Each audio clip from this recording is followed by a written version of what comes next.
Hi everyone, good evening. स्वागत है आप सब लोगों का। हम लोग आज बहुत ही इंपॉर्टेंट टॉपिक पे डिस्कस करने वाले हैं। बहुत लोग सिविल के बारे में जानना चाहते हैं, तो हम लोग आज सिविल पे डिस्कस करेंगे, ठीक है। और सिविल अगर खराब है तो कितना पॉइंट होता है तो ये खराब होता है, कितना पॉइंट से ऊपर होगा तो ये अच्छा होगा, कितना पॉइंट है तो वो एवरेज होगा, ठीक है। और सिविल खराब कैसे होता है, सिविल को हम लोग वापस ठीक कैसे कर सकते हैं ना। तो इन सारे टॉपिक्स पे हम लोग आज डिस्कस करने वाले हैं, ठीक है। तो चलिए शुरू करते हैं। तो सबसे पहला टॉपिक है अपना कि सिविल होता क्या है, ठीक है। तो सिविल का मतलब होता है, इसका अगर फुल फॉर्म आप जानेंगे तो इसका मतलब होता है credit information bureau India limited, ठीक है। अब सी से मतलब होता है क्रेडिट, और आई से मतलब होता है इंफॉर्मेशन, बी से ब्यूरो, आई से इंडिया, एल से लिमिटेड, ठीक है।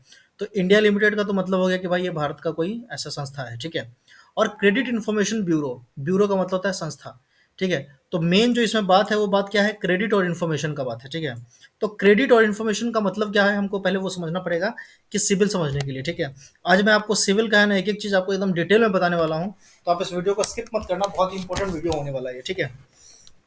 तो देखिए, सिविल का मतलब होता है कि क्रेडिट हिस्ट्री, ठीक है ना, क्रेडिट इन्फॉर्मेशन।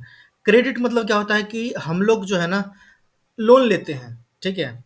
वो लोन किसी भी प्रकार का हो सकता है। वो आपका हो सकता है कि हम लोगों ने कोई मोबाइल लिया हो, हम लोगों ने घर बनाने के लिए लोन लिया हो, हम लोग गाड़ी के लिए लोन लिए हो, हम लोग बाइक खरीदने के लिए लोन लिए हो, हम लोग टीवी खरीदने के लिए लोन लिए हो, हम लोग नो कॉस्ट ईएमआई लिए हो, वो भी एक तरह का लोन होता है, ठीक है।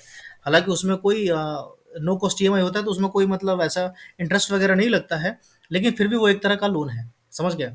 तो इस तरीके का जितना भी आप क्रेडिट लेते हैं किसी भी संस्था से, वो बैंक से लिया जा सकता है, वो एनबीएफसी से लिया जा सकता है, वो कहीं से भी किसी भी संस्था से अगर आप क्रेडिट लेते हैं, लोन लेते हैं, ठीक है। तो ये है ना जो सिविल है, ये जो संस्था है, ये क्या करती है कि आपके सारे रिकॉर्ड को रखती है। अब आप कहीं पे भी लोन लेते हैं तो वो क्या होता है, आपका पैन कार्ड से होता है, ठीक है। आप अपना पैन कार्ड प्रोड्यूस करते हो, और कोई भी इंसान का है ना इंडिया में पैन कार्ड एक ही होता है, ठीक है। अब एक पैन कार्ड है तो आप कहीं भी कोई भी लोन लोगे तो आपको ये पैन कार्ड देना पड़ेगा, ठीक है। तो उस पैन कार्ड में है ना आप जो भी कोई लोन लेते हो उसका एंट्री होता है, ठीक है। तो उस एंट्री की वजह से है ना आपका ये जो एंट्री होता है वो सिविल फेच करती है, ठीक है। और सिविल के डेटा में है ना आपका दिखता है कि आपने कहाँ-कहाँ से क्या-क्या लोन लिया हुआ है। समझ गए? तो सिविल के बारे में हम लोग समझ गए कि सिविल होता क्या है। तो सिविल एक तरह का संस्था है जो आपके क्रेडिट इन्फॉर्मेशन का है ना सारा डेटा ब्यौरा जमा करके वो रखता है, ठीक है। कि आपने कहाँ से कब कितने रुपए का लोन लिया था, ठीक है। क्यों लिया था वो सारा आपके उधर रहता है ना। तो ये हो गया आपका credit information bureau India limited का कहानी कि सिविल है क्या। अब सिविल का है ना कुछ रैंक होता है, ठीक है। तो सिविल का जो रैंक होता है वो जनरली क्या होता है, 300 से लेकर के ना 900 तक का होता है, ठीक है। ये रेंज करता है 300 टू 900, ठीक है। अब देख लीजिए, 300 से अगर 500 के बीच है तो आपका रेटिंग रेटिंग खराब है। 500 से साढ़े 500, 500 से साढ़े 600 है तो आपका रेटिंग एवरेज है ना। कई बार बैंक्स क्या करती है कि ये साढ़े 600 से साढ़े 700 के ऊपर ही है ना किसी तरह का लोन देना चाहती है, ठीक है। और अगर आपका साढ़े 700 से 900 है तो आपका जो प्रोबेबिलिटी है लोन लेने का वो बहुत ज़्यादा बढ़ जाता है, यानी कि आपका सिविल बहुत अच्छा है, आपका कोई डिफ़ॉल्ट वगैरह कुछ नहीं हुआ है, ठीक है। तो एक बेसिक आइडिया लग गया आपको। 300 से 900 तक का होता है, 300 से 500 खराब स्कोर माना जाता है। अगर आपका 300 से 500 के बीच में है तो आपको बैंक लोन नहीं देगी, आपको फिर कौन लोन देंगे, आपको लोन देंगे एनबीएफसी। इवन एनबीएफसी भी है ना आपको लोन देने से बचेंगे, ठीक है। तो आपको 300 से 500 के केस में है ना लोन लेने में काफ़ी दिक्कत होगी। 500 से साढ़े 600 के बीच में है ना आपको बैंक्स अप्रोच कर सकती है लोन के लिए, बट चांसेस बहुत कम रहता है। साढ़े 600 के ऊपर जब सिविल रहता है आपका, है ना, तो आपका लोन का चांसेस थोड़ा बढ़ जाता है कि हाँ आपको मिल जाएगा, ठीक है, ये अच्छा माना गया है। अगर 750 से 900 के बीच है तब आपको लोन का टेंशन नहीं लेना है, आपको लोन मिल जाएगा, ठीक है। कहीं कोई दिक्कत नहीं है, समझ गए। आपका वैसा इनकम होना चाहिए, उसके हिसाब से आपको लोन दे दिया जाएगा। तो जो मुख्य बात है जानने के लिए अपने को सिविल में वो यही है, ठीक है। अब यहाँ पे हम लोगों ने एच का वेबसाइट है ना रेफर किया है, और यहाँ पे ये सिविल स्कोर को ये अच्छे से है ना डिटेल में समझाया हुआ है। आप चाहें तो ये आर्टिकल को जाके पढ़ सकते हैं, ठीक है। इसमें वही सारा चीज़ है जो मैंने अभी आपको बताया है, ठीक है। इसमें कुछ खास चीज़ नहीं है, समझ गए ना। ठीक है।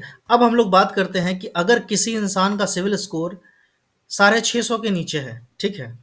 किसी इंसान का सिविल स्कोर साढ़े 600 के नीचे है, और ये सिविल स्कोर है ना आप पॉलिसी बाजार के वेबसाइट पे पता कर सकते हो, या बहुत ऐसे सारी संस्था है जहाँ से आप है ना डालोगे, आप सिंपल सर्च करोगे ना कि फाइंड माई सिविल स्कोर, ठीक है। ऐसे करके तो आपसे पैन कार्ड वगैरह माँगेंगे, मोबाइल नंबर माँगेंगे और उसके बेस पे आपको वो निकाल के दे देंगे, ठीक है? और वहाँ से आपको पता चल जाएगा कि आपका क्या सिबिल स्कोर वगैरह है, ठीक है? तो अगर आपका अब मैं जो इस वीडियो में बात करने वाला हूँ, मैं ये बात करने वाला हूँ कि आपको अच्छा, अब मैं आपको ये बता देता हूँ कि ये खराब कैसे होता है। मान लीजिए कहीं से आप कोई लोन लेते हैं, ठीक है? और वो लोन है ना, अगर आप 3 महीने से ज़्यादा है ना नहीं देते हैं, तब वो है ना डिफ़ॉल्ट केस में आता है, ठीक है? जैसे मान लीजिए कि आपका ईएमआई ₹5000 महीने का जा रहा है ना? और वो आप लगातार पे नहीं कर रहे हैं और लगातार है ना 3 महीने, 6 महीने से वो बाउंस कर रहा है, ठीक है? मतलब कि जो आपने ईसीएस लगाया हुआ है, जो एसआई लगा के रखा है आपने, स्टैंडिंग इंस्ट्रक्शन जो लगा के रखा है अकाउंट में कि यहाँ से है ना मेरे हर महीने ईएमआई कटता रहेगा, वो नहीं कट रहा है, ठीक है? आप उसमें पैसा ही नहीं डाल रहे हो और वो आपका बाउंस होता जा रहा है, तो वहाँ से है ना आपका जो सिविल स्कोर है खराब होना शुरू हो जाता है। और वो 500 के नीचे जब कब चला जाता है, जब वो लोन है ना आपका बंद कर दिया जाता है, सेट ऑफ कर दिया जाता है, ठीक है? मतलब संस्था को, बैंक्स को लग जाता है कि आप ये पैसा लौटाने वाले नहीं हो, है ना? तो वो क्या करती है कि वो आपको है ना बट्टे खाता में डाल देती है, तो फिर वहाँ पे आपका सिविल स्कोर खराब हो जाता है। इसको सुधारना बहुत मुश्किल होता है, ठीक है? लेकिन अगर आपका 500 से साढ़े 600 है, इसका मतलब क्या होता है कि आपका उसने बट्टे में डाल दिया था, बट आपने यहाँ जाकर के बैंक्स में जाकर के आपने क्या कहते हैं, लोक अदालत वगैरह लगता है कि कोई केसेस ही लिया, वो जमा नहीं कर रहा है ना, फिर बाद में उसको कभी पैसा आया, वो जमा करना चाह रहा है, वो जमा कर दिया, ठीक है? तो फिर वो है ना आपका सिविल स्कोर वहाँ से थोड़ा-सा ठीक हो जाता है और वो फिर है ना ये एवरेज में आना शुरू हो जाता है, यानी कि 500, 510 के आस-पास है ना वो रिफ्लेक्ट करना शुरू करता है। और जब 510 के आस-पास रिफ्लेक्ट करना शुरू करता है, तो फिर क्या होता है कि आपको है ना कोई अगर आप लोन लेते हो भविष्य में, ठीक है? वहाँ से, ठीक है? अगर आप कोई लोन लेते हो, वहाँ पे जैसे आप कोई मोबाइल ले लिए, कोई टीवी ले लिए, ठीक है? और वो अगर आप चलाना शुरू करते हो, है ना? प्रॉपर, कहीं कोई गड़बड़ नहीं करते हो, ठीक है? इवन आप कोई क्रेडिट कार्ड ले लेते हो, ठीक है? और वो क्रेडिट कार्ड अगर आप चलाना शुरू करते हो प्रॉपरली, कुछ लेकर के ईएमआई पे लेकर के, तो फिर आपका वो जो सिविल स्कोर है ना, अगर आपने एक सामान लिया, वो एकदम अच्छे से बिना कोई ईएमआई बाउंस किए आपने उसको पूरा चुका दिया, ठीक है? फिर आपने अगला कोई और सामान लिया, उसको भी आपने प्रॉपर है ना, बिना कोई ईएमआई स्किप किए आपने उसको अच्छे से चुका दिया, तो फिर आपका है ना वहाँ से सिविल स्कोर बढ़ना शुरू हो जाता है।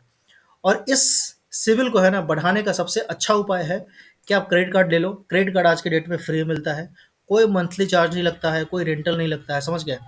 मैं अगर आपको एक क्रेडिट कार्ड चाहिए, तो मैं आपको लिंक डिस्क्रिप्शन में है ना मैं डाल दूंगा, ठीक है? आईसीआईसीआई का क्रेडिट कार्ड रहेगा, आप उसको ले सकते हो। उसका ना तो कोई मंथली चार्ज है, ना तो कोई एनुअल चार्ज है, ठीक है? मंथली चार्ज तो होता ही नहीं है, ना तो ज्वाइनिंग फीस है, ना तो एनुअल फीस है, समझ गए? वो सिंपल है, 18 साल से ऊपर आप होने चाहिए, आपको कम से कम 15-20 हज़ार का आपके पास नौकरी होना चाहिए, तो आप उस क्रेडिट कार्ड को अप्लाई कर सकते हो, ठीक है?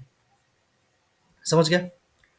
तो वो मैं लिंक आपको दे दूँगा, है ना? आपको चाहिए हो तो आप वहाँ से अप्लाई कर लेना। बाकी आप कहीं से भी है ना, एक और तरीका मैं बताता हूँ, अगर मान लो कि आपको यहाँ से है ना, जो मैं लिंक दे रहा हूँ वहाँ से आपको क्रेडिट कार्ड अगर नहीं मिल पाता है किसी केस, तो आप क्या कर सकते हो, किसी भी बैंक में जहाँ भी आपका खाता है, अगर एचडीएफसी में खाता है, तो आप एचडीएफसी में रख सकते हो पैसा और वहाँ पे एफडी कर सकते हो और एफडी के अगेंस्ट आप क्रेडिट कार्ड ले सकते हो। एसबीआई में आपका खाता है, तो एसबीआई में आप रख सकते हो पैसा, एफडी कर दो, उसके अगेंस्ट आप क्रेडिट कार्ड ले लो। उससे भी आप और उस क्रेडिट कार्ड पे है ना कोई सामान आप ले लो, ठीक है?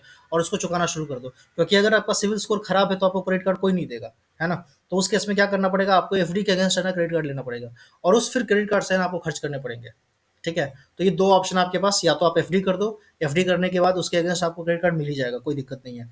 मान लो अगर आपने 60,000 का एफडी एफडी किया है, तो 40 से 45,000 के बीच का है ना लिमिट का आपको क्रेडिट कार्ड मिल जाएगा बैंक्स के थ्रू, ठीक है? तो आप वो भी ऑप्शन चूज़ कर सकते हो और वो किसी भी बैंक में, सारे बैंक्स में वो अवेलेबल है, ठीक है? तो ये एक छोटा-सा वीडियो था जो मैं चाह रहा था आप लोगों के लिए बनाऊँ, है ना? तो आई होप अगर आप लोगों को और कुछ जानकारी चाहिए हो तो आप कमेंट करना, मैं डेफ़िनेटली आपको उसका जवाब देने की कोशिश करूँगा, ठीक है? तो वीडियो ख़त्म करते हैं, अभी के लिए इतना ही।